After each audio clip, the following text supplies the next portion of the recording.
Lok Sabha election 2024 पर सनसनीखेज खुलासा सामने आया है क्योंकि एनडीए इस बार 200 सीटें बमुश्किल जीत रही है, जबकि इंडिया अलायंस 340 लोकसभा की सीटें जीतकर सरकार बनाने की तैयारी कर रही है। यही वजह है कि इस बार बीजेपी सरकार और नरेंद्र मोदी जी शायद ईवीएम का सहारा ले रहे हैं। खबर तो ऐसी है कि लोग जिस बटन को भी दबाए, पर्चा सिर्फ और सिर्फ बीजेपी का ही निकल रहा है। क्या वाकई में इस बार एनडीए हारने वाली है और इंडिया गठबंधन की सरकार बनने वाली है? और क्या हैदराबाद और औरंगाबाद में एमआईएम का हाल रहा और क्यों बीजेपी नेता माधवी लता का हाल बेहाल हो चुका है?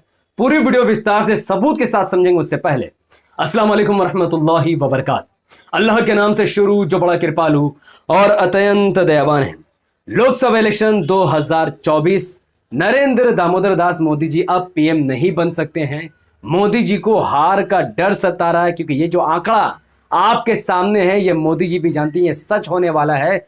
यही वजह है कि देश भर से लोग ये बात कह रहे हैं कि कई इलाकों में लोग वोट कर रहे हैं किसी और पर, लेकिन पर्चा कमल का निशान का ही निकल रहा है। पहले आप इस मुस्लिम महिला की बातों को ध्यान से सुनिए। क्या हो गया आपके साथ? मैंने वोट डालने गई इसमें सर, मैंने वोट डाला। मुझसे घर में बताया गया था जो साइकिल पे देना उसमें साइकिल ही छपके आएगी, उस पर फूल छपके आया सर। मैंने कहा देखिए सर वो फूल छपकर आपकी वोट पल गई, जाइए बाहर बात कीजिए। ऐसा क्या आपने देखा? ये महिला खुद कह रही हैं कि इन्होंने साइकिल के निशान पर बटन दबाया लेकिन पर्चा कमल का फूल का निकला। आप कहोगे ये मुस्लिम महिला इसीलिए झूठ बोल रही है, तो मैं एक और व्यक्ति का वीडियो आपके सामने दिखाऊंगा जिससे आपको सिद्ध हो जाएगा कि वाकई में ये मामला काफी गंभीर है। हमने साइकिल पर बटन दबाई, कमल का फूल का निशान निकल रहा है। तो ये मामला लखीमपुर खेरी का है, उत्तर प्रदेश का है, जहां पर लोग साइकिल पर बटन दबा रहे थे बीजेपी को हराने के लिए, लेकिन ईवीएम में कुछ गड़बड़ी की वजह से वहां पर कमल का पर्चा निकल रहा है। यानी ईवीएम में साफ साफ धांधली और घोटाला दिखाया जा रहा है। उसी तरीके से यूपी के फर्रुखाबाद में भी कई इलाकों पर वोटिंग रोकने की भी खबरें आई हैं। फर्रुखाबाद में लोग वोटिंग करना चाहते थे और सब के सब बीजेपी के खिलाफ वोट करना चाहते थे, लेकिन उनको वोट डालने ही नहीं दिया गया। और इससे एक लेवल और ऊपर, जिस जगह पर ईवीएम मशीन रखी गई थी उस जगह का सीसीटीवी फुटेज ही गायब किया जा चुका है। 45 मिनट तक जिस रूम पर ईवीएम मशीन रखा हुआ था, जिस पर लोगों ने वोट डाला था बीजेपी के खिलाफ और किसी और के समर्थन में, उस जगह का 45 मिनट का सीसीटीवी फुटेज बंद कर दिया गया। उसके बाद आप समझ सकते हैं कि वहां पर ईवीएम का क्या हाल किया होगा। आखिर मोदी जी को हार का डर सता ही क्यों रहा है?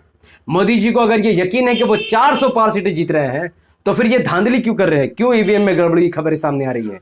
क्यों जहां पर ईवीएम रखा वहां 45 मिनट तक सीसीटीवी फुटेज को गायब कर दिया जाता है? इसका रीजन है ये आंकड़ा। 2019 के लोकसभा इलेक्शन, जब आप इसको ध्यान से देखोगे और समझोगे कि इस वीडियो के अंत में आप समझ जाओगे कि एक्चुअली में इस बार किसकी सरकार बन रही है। 2019 के लोकसभा इलेक्शन में भारतीय जनता पार्टी को 37.70% वोट मिला, जिसके दम पर बीजेपी ने 303 लोकसभा की सीटें जीत ली। लेकिन बीजेपी के खिलाफ वोट करने वालों का जो आंकड़ा था वो था 62.30% वोट। यानी पूरे भारत के 62% लोगों ने बीजेपी के खिलाफ वोट किया और बीजेपी का साथ देने वाले लोगों की संख्या 37% है। जिस हिसाब से देखा जाए तो बीजेपी को यहां पर हार जाना चाहिए था, लेकिन इसका कुछ उलट हुआ है। 2019 के लोकसभा इलेक्शन में बीजेपी को 22,09,76,879 वोट मिला, जिसके दम पर बीजेपी 303 सीटें जीत पाई, जबकि कांग्रेस को 11,94,95,214 वोट 19.46% वोट मिला। उन्होंने सिर्फ 52 सीटें ही जीती, जबकि अगर बीजेपी 22 करोड़ वोट लेकर 300 सीटें जीत रही है तो 19-20 करोड़ वोट लेकर कांग्रेस को 150 सीटें जीतनी चाहिए थी। मतलब 100 लोकसभा की सीटें ऐसी थी जहां पर कांग्रेस कुछ वोटों से ही हारी है, 1000, 2000, 5000, 10,000 वोट से ही हारी है, जिसका फायदा बीजेपी को हुआ और जिसका नुकसान कांग्रेस को उठाना पड़ा है। इसी चीज को देखते हुए 62% वोट को एकजुट को रखने के लिए कांग्रेस ने इंडिया गठबंधन बनाया। अब इंडिया अलायंस में हर वो पार्टी है जिसको 62% वोट मिला था। अगर मोदी जी को 2019 के तहत 37% वोट मिलता है तो 37% वोट लेकर अब नरेंद्र दामोदर दास मोदी जी की पार्टी बीजेपी सिर्फ 205 लोकसभा की सीटें ही जीत पाएंगी, जबकि 62% वोट अगर एक साथ एकजुट इंडिया अलायंस को फिर से पड़ जाता है तो India alliance 340 member of parliament की सीटें जीत सकती है। इसमें 3 एमआईएम की सीटें इंक्लूड है। तो आप समझिए कि अब देश में क्या उलटफेर होने वाला है और क्यों मोदी जी इतना टेंशन में है। इंडिया अलायंस नरेंद्र मोदी जी का सरदर्द को बढ़ा चुका है। मोदी जी जानते हैं कि जिस तरीके से यह अलायंस बना है उस तरीके से बीजेपी अब बर्बाद होने वाली है। मोदी जी अब दोबारा पीएम नहीं बन सकते हैं क्योंकि 62% वोट बिखरा हुआ था, इसीलिए इसमें सीटें ज्यादा नहीं आई। अब 62% वोट एक अलायंस में है, तो अब इनका 340 सीट जीतना 100% तय है, जिसको देखते हुए मोदी जी काफी घबरा चुके हैं। 2014 में भी यही हुआ था। 2014 में भी बीजेपी को 31% वोट मिला था और कांग्रेस को 19%, यानी बीजेपी को 31% वोट जरूर मिला, लेकिन 70% वोट बीजेपी के खिलाफ लोगों ने दिया था। तो वाकई में इस बार इंडिया अलायंस एक बड़ा चुनावी हेरफेर कर सकती है, यानी एक बहुत बड़ा समीकरण आपको दिखेगा, जिसमें आपको दिखेगा जब रिजल्ट आप देखोगे तो रिजल्ट में आपको दिखेगा कि बीजेपी 200 सीटों में सिमट गई और एमआईएम के 3 सीटों को मिलाकर इंडिया अलायंस 340 लोकसभा की सीटें जीत रही है। यह फैक्ट है, इसको कोई इनकार नहीं कर सकता है, कोई नकार नहीं सकता है। ये वो फैक्ट है जो यूट्यूब चैनल में आपको कोई भी नहीं दिखाएगा। आप फेसबुक देखो, यूट्यूब देखो, इंस्टाग्राम देखो, ये वो फैक्ट मैंने आपके सामने बताया है जो वाकई में एक फैक्ट है जिससे मोदी जी डरे हुए हैं। यही वजह है कि अब मोदी जी और उनकी पार्टी ईवीएम का सहारा ले रही है। लखीमपुर हो, उत्तर प्रदेश और कई इलाकों में ईवीएम के साथ गड़बड़ी की खबरें सामने आ रही है। मोदी जी जानते हैं कि जिस तरीके से वोट इंडिया अलायंस को पड़ रहा है और जिस तरीके से गठबंधन इंडिया अलायंस ने बनाया है, बीजेपी को साफ साफ इसका नुकसान झेलना पड़ेगा। अब मोदी जी ईवीएम का सहारा ले रहे हैं। यही वजह है कि लोग बटन भले से ही कांग्रेस या फिर एसपी को साइकिल पर दबा रहे, लेकिन पर्चा कमल के फूल का निकल रहा है। यह बहुत दुर्भाग्य और टेंशन वाली बात है। फेज 1, 2, 3, 4 कंप्लीट हो चुका है। 4 फेज के मतदान कंप्लीट हो चुके हैं। अब फेज 5 20 मई, फेज 6 25 मई और फेज 7 1 जून, यानी 150 लोकसभा की सीटों पर चुनाव बाकी है, मतदान बाकी है। तो घर से बाहर निकलिए और अपना वोट बीजेपी के खिलाफ डालिए।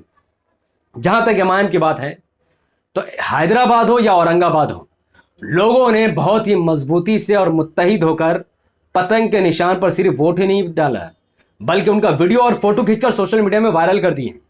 और तमाम के तमाम लोग, जितने भी जानकार और एक्सपर्ट हैं, ये मान चुके हैं कि चाहे जिसकी सरकार बने, जिसकी सरकार गिरे, एमआईएम औरंगाबाद और हैदराबाद की सीट फेज 4 में 100% जीत रही है। और ओवैसी साहब के खिलाफ जिस माधवी लता को मैदान में उतारा था भारतीय जनता पार्टी ने, उन्होंने अलग ही कांड कर दिया है। माधवी लता हैदराबाद में मुस्लिम महिलाओं का अपमान कर रही थी, उनका वोटर आई कार्ड को चेक कर रही थी, उनका बुरखा उठाकर देख रही थी, जबकि एक कैंडिडेट को ऐसा कोई रूल नहीं दिया गया कि वो किसी का वोटर आई कार्ड चेक कर सके। ये पाप है, यानी संविधान के अकॉर्डिंग ये गुनाह है, एक ऑफेंस है। जिसके बाद माधवी लता के ऊपर एक एफआईआर दर्ज कर दी गई तेलंगाना में। अब उनको जेल जाना पड़ेगा क्योंकि यह उनका राइट नहीं था कि वो किसी मुस्लिम महिला को उनके वोटर आई कार्ड चेक करती। उसके लिए अलग ऑफिसर होता है, पुलिसकर्मी होती है जो उनका वोटर आई कार्ड चेक करती, लेकिन ये अज़म उन्होंने खुद उठा लिया। अब ये उनको भारी पड़ेगा। बेचारी संसद जाने का सपना देख रही थी, अब वो जेल जाने की तैयारी कर रही हैं। तो अब फेज 5, 6, 7 बाकी है। मैं लोगों से अनुरोध करूंगा कि घर से बाहर निकलो। 20 मई के दिन जहां आपको पतंग का निशान दिखे, पतंग के निशान पर वोट डालो, और जहां पतंग का निशान नहीं है वहां पर आप बीजेपी के खिलाफ जो कैंडिडेट जीत रहा है आप उसको वोट डालो। 20 मई, 25 मई और 1 जून को बीजेपी के खिलाफ वोट करके इस देश को बचाओ, क्योंकि आप ये देश आपके हाथों में है। अगर आप चाहते हो कि ये देश बर्बाद ना हो, लोगों को रोजगार मिले, स्कूल कॉलेज हॉस्पिटल मिले, तो फिर आपको एमआईएम का साथ देना ही पड़ेगा। एमआईएम इस देश में मात्र एक ऐसी पार्टी है जो इस देश को अच्छे स्कूल कॉलेज हॉस्पिटल दे सकती है। उन्होंने ये काम औरंगाबाद हैदराबाद में करके दिखाया है, हॉस्पिटल स्कूल बना के दिखाया है। लेकिन जहां पर एमआईएम नहीं है वहां लोगों का दुर्भाग्य है। तो मजबूरी में आप बंगाल में हो तो टीएमसी को वोट करो, अगर आप बिहार में हो वहां पर ऑलरेडी एमआईएम हो, वहां एमआईएम को वोट करो, अगर एमआईएम नहीं है तो आप इंडिया अलायंस को वोट करो, कोई दिक्कत नहीं। लेकिन जहां एमआईएम है वहां पर आपको एमआईएम को ही वोट करना है। तो ये आंकड़ा आपके सामने है और बहुत मजबूती के साथ मैंने आपको समझाया, पूरी लॉजिक के साथ, कि किस तरीके से बीजेपी सिर्फ और सिर्फ 200 सीटों पर सिमटती हुई दिख रही है। अगर उनको 37% वोट मिल भी जाता है तो भी वो सिर्फ 205 सीटें ही जीतेंगी, जबकि इंडिया अलायंस को जो कि 62% वोट पहले से ही उनके साथ में है, अगर फिर से उनको मिल जाता है तो उनको 340 लोकसभा की सीटें मिल सकती हैं। आपकी इस वीडियो के बारे में क्या राय है और आपकी नज़र में कौन जीत रहा है, कौन सी पार्टियां कितनी सीटें जीत रही है, इंडिया वर्सेस इंडिया अलायंस में कौन सरकार बना रहा है, आप अपनी बात कमेंट पर जरूर रखिए, क्योंकि आपका एक एक कमेंट मेरे लिए बहुत महत्वपूर्ण है। इस वीडियो पर जितने भी कमेंट आएंगे उस कमेंट के बुनियाद पर मैं एक ओपिनियन पोल का वीडियो बनाऊंगा, जिसमें मैं ये समझने की और समझाने की कोशिश करूंगा कि लोगों की नज़र में कौन जीत रहा है। तो जितना हो सकता है उतना ज़्यादा कमेंट पर अपनी बातों को रखिए। इस वीडियो को दूसरों तक पहुंचाने के लिए इस वीडियो को लाइक कीजिए, इसके लिंक को व्हाट्सएप, फेसबुक, इंस्टाग्राम पर शेयर कीजिए। मुझे अपनी दुआ में याद रखें। बहुत बहुत शुक्रिया। अस्सलाम वालेकुम रहमतुल्लाहि व बरकातहू। अल्लाह के सलाम, रहमत व बरकत तमाम भाई और बहनों पर हो। मैं अल्लाह भी पीस अपॉन अस।